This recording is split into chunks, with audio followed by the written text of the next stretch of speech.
Hi, this is Kiara from Pencil, and in today's video, I'm going to be showing you how to log into your Pencil Spaces account and how to join a tutoring session. So I'm just going to click the Pencil Spaces homepage. I'm going to select Login. So each student would have been provided a temporary password. So you can log in using your email and your temporary password. This password can be changed once you've logged into your account, and it's important you do not share your temporary password or your new password with anyone. So once you've typed in your information, I'm just going to select Sign In, and you'll be taken to the Pencil Spaces landing page. So if you look over here, you'll see that currently I have a space available with my account name. So this is where my tutoring session will be held.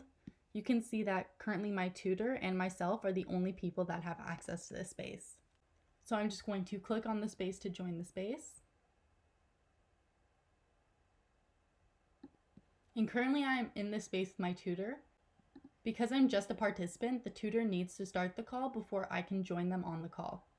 So my tutor, as the host of the space, has started the call, meaning that now I can join them on the call. You can turn your microphone or camera on or off. If you would like to make a more detailed adjustment to your audio and video settings, just click Adjust Video and Audio.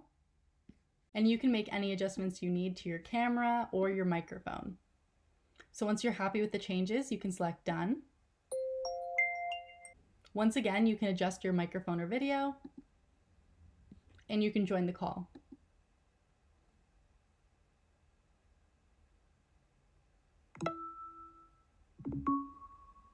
So once you're in the space, you can either verbally communicate with your tutor or you can message them in a chat.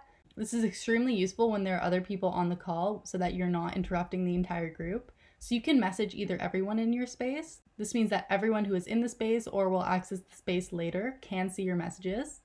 Or you can individually message the tutor to keep your messages more private. So I'm just going to message my tutor. And they can send a message back, and it will only be received by me and no one else in the space can see it. Thank you for watching today's video. I hope you found it helpful. If you have any further questions, please feel free to click the help button found at the top right corner of your screen.